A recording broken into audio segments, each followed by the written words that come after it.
आपको शायद ये सुन के बड़ी हैरानी होगी कि आत्मज्ञान से सरल कुछ भी नहीं है। सबसे आसान, सबसे इजी चीज़ जो है वो आत्मज्ञान है।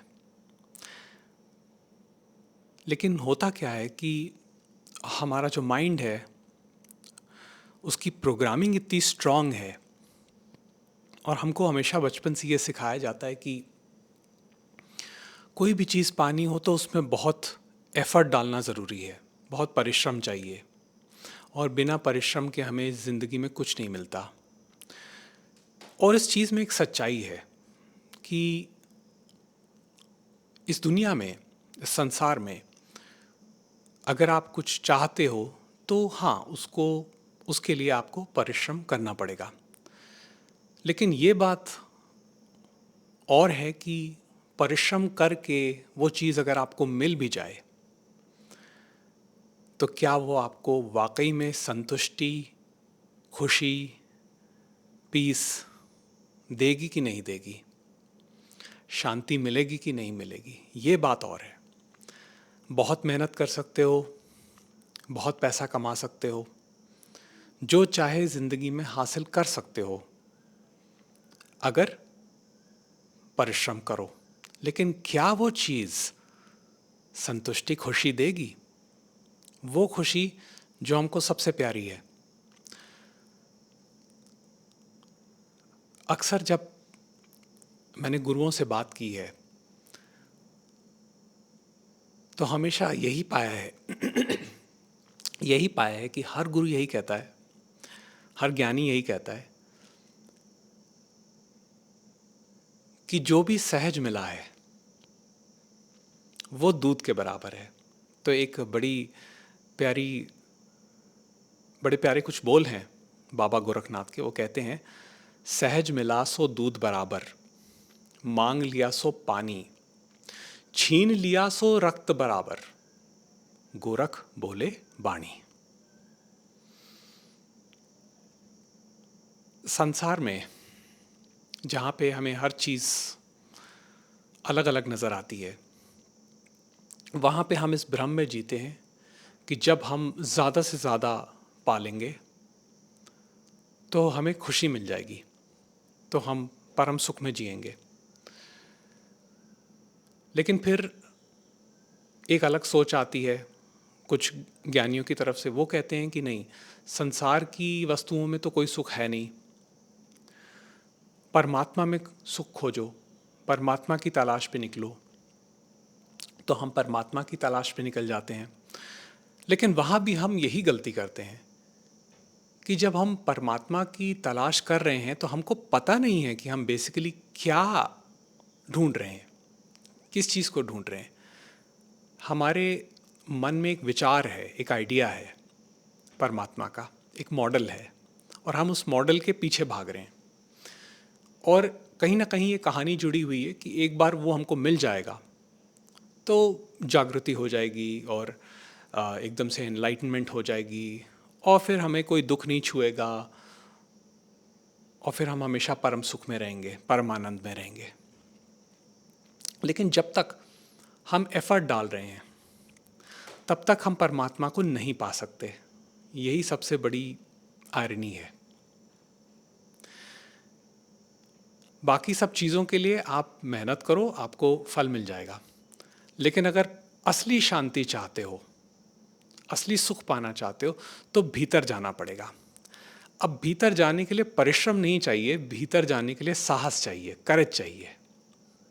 क्योंकि जब भीतर जाते हैं तो ऐसा बहुत कुछ सामने आता है जिसमें बहुत ज़्यादा आ, विचार हैं, बहुत ज़्यादा एक शेम का भाव है, बहुत ज़्यादा गिल्ट बैठा हुआ है कि मैंने ये किया, मैंने वो किया। जब उन कहानियों के परे हम जाकर अपने स्वरूप को पहचानते हैं, और वो स्वरूप क्या है? वो स्वरूप बड़ा ही सिंपल, एक ही भाव है, सिंपल, जिसको हम वर्टिकल थॉट कहते हैं और उसको हम बोलते हैं मैं हूं, आई एम। मेरा होना ही ये जो ज्ञान है, सिर्फ इस ज्ञान को समझ लेना कि मेरा होना ही सब कुछ है, वही परमात्मा है। उसके अलावा और कुछ नहीं है। जब इतना समझ में आ जाता है तो मेरा ये होना, मेरा वो होना खत्म हो जाता है। तो रमना महर्षि कह गए कि तुम्हारा काम ना ये होना है ना वो होना, तुम्हारा काम सिर्फ होना है।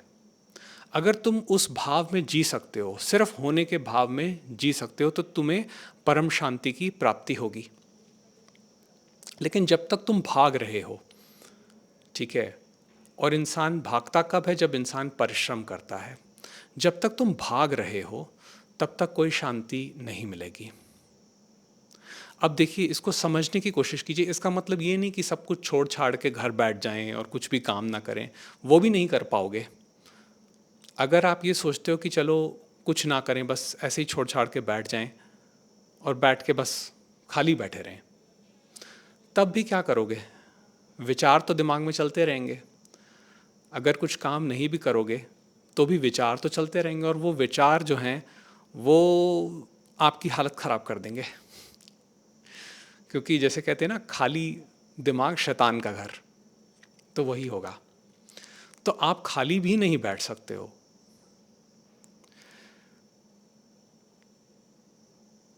जिंदगी में स्थिरता, स्टेबिलिटी, सहजता, आराम आराम से जिंदगी जीना, सहज तरीके से जिंदगी जीना, ये आपको आपके उस मैं के भाव में लेके जाता है। तब क्या है कि जैसे मान लीजिए आप कुछ काम भी कर रहे हैं और सब कुछ हो रहा है आपके आसपास, आपका फ़ोन भी बज रहा है या लोग भी आपके आसपास बातें कर रहे हैं, तब भी आप उस मैं से जुड़े रहेंगे, आप अपने होने से जुड़े रहेंगे, आप अपने अस्तित्व से कनेक्टेड रहेंगे। तो बाहर क्या स्थिति हो रही है उससे कुछ फर्क नहीं पड़ता, और ना ही वो आपको इफेक्ट करेगा। और आपको एक फ्रीडम का एहसास होगा जब आप ये देखेंगे कि आप ये या वो होने से मुक्त हो चुके हैं। क्योंकि होता क्या है कि बचपन से हमको बहुत सारे आइडियाज़ दिए जाते हैं, तुम इंजीनियर बन जाओ, तुम डॉक्टर बन जाओ, तुम बहुत बड़े आर्किटेक्ट बन जाओ, तुम ये कर लो वो कर लो, बहुत बड़ा घर बना लो, बड़ी गाड़ी ले लो, परिवार बना लो, बच्चे कर लो, तब तुम सुखी रहोगे, तब तुम बहुत आराम से ज़िंदगी कटेगी। उसके बाद फिर तुम रिटायर हो जाओगे, फिर आराम से ज़िंदगी काटोगे। होता क्या है कि हम इन सब चीज़ों के पीछे तो चले जाते हैं और फिर हम भागते हैं, भागते रहते हैं। फिर हमको बेस्ट चाहिए, बढ़िया से बढ़िया चाहिए, बढ़िया सा बढ़िया घर, बढ़िया से बढ़िया कार, सारे रिश्ते नाते बिल्कुल सब अच्छी से चलें, बढ़िया तरीके से चलें, ऐसी हमारी सोच हो जाती है। तो हम एक परफेक्शन ढूंढते हैं हर चीज़ में कि जब ये परफेक्शन होगी मेरी लाइफ में तब मैं सुखी रहूँगा।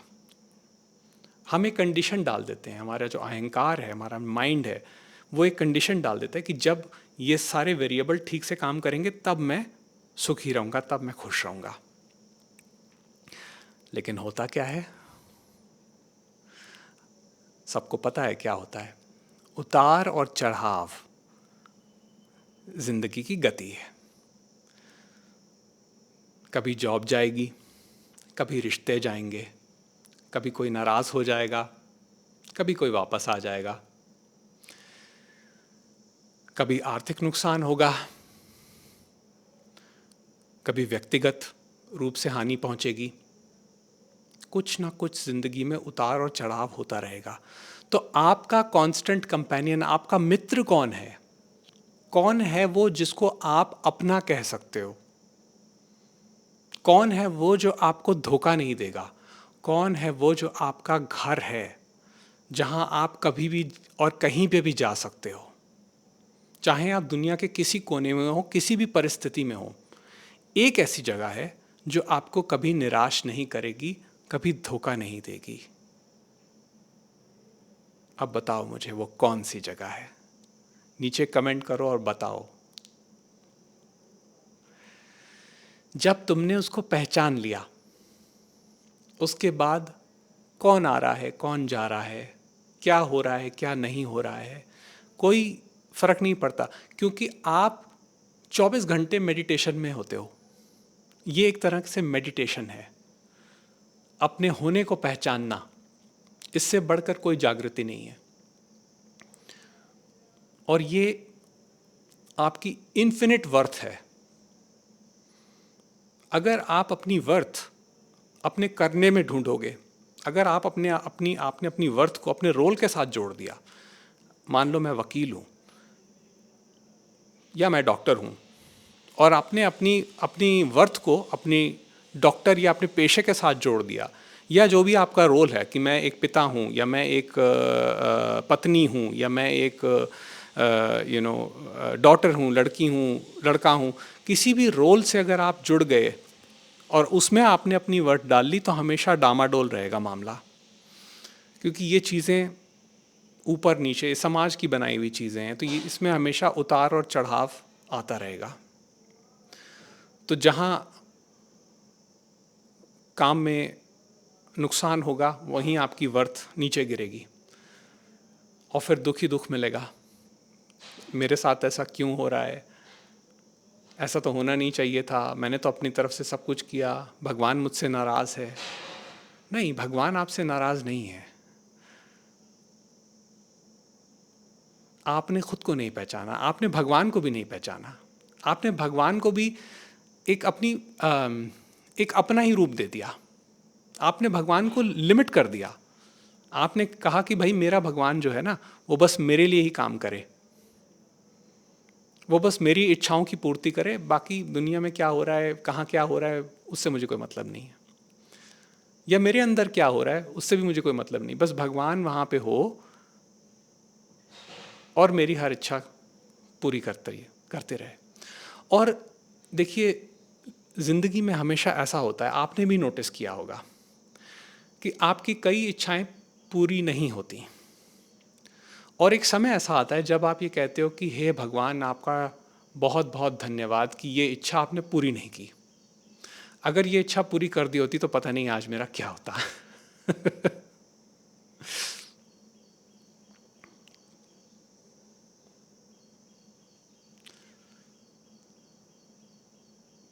तो आपका जो कांस्टेंट कंपेनियन है, जो आपका घर है, जो आपको कभी भी छोड़ेगा नहीं, और जो आपका शांति भाव है, असली शांति भाव, जो कि बाहरी परिस्थितियों से अफेक्ट नहीं होता है, वो आपका मैं होने का भाव है, आई एमनेस का भाव है।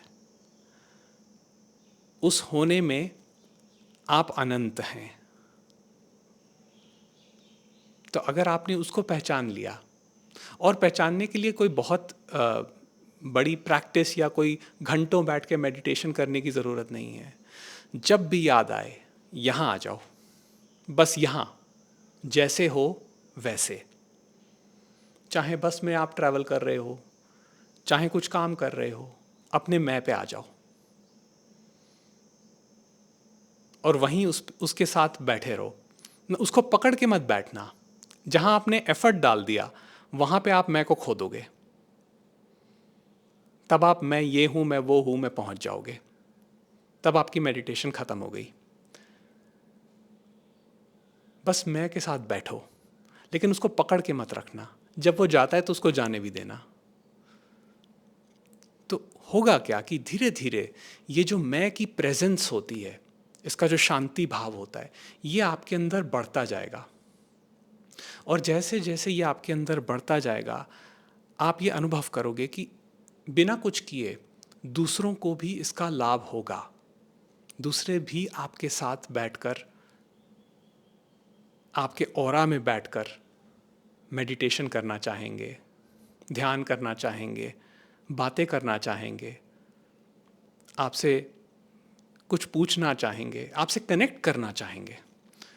तो आपका जो कनेक्शन है, सबसे पहले अपने साथ होना ज़रूरी है। मैं कौन हूँ, ये आपका पहला और आखिरी सवाल है।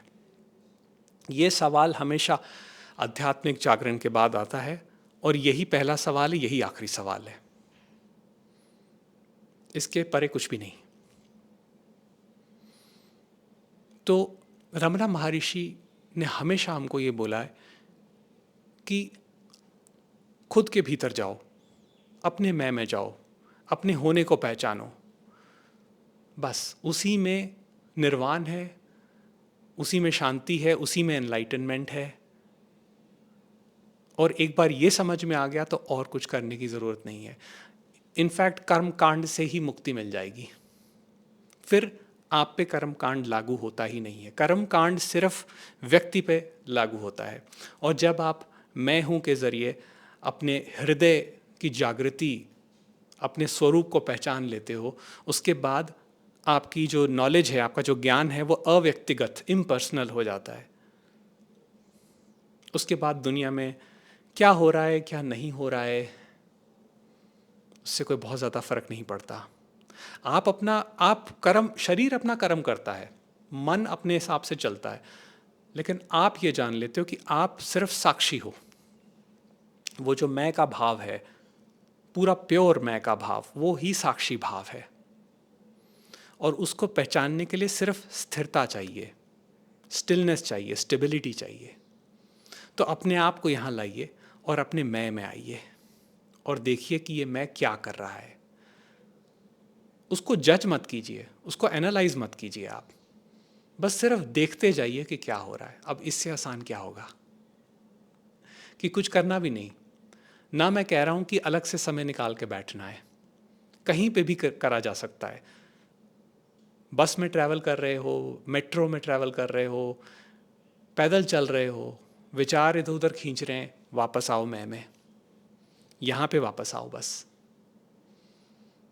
और आप देखोगे कि आप स्वतंत्र हो। आपका नेचर ही स्वतंत्रता है। आपको स्वतंत्र होने की भी जरूरत नहीं है। आप कभी बंधन में थे ही नहीं। बस सिर्फ इतना।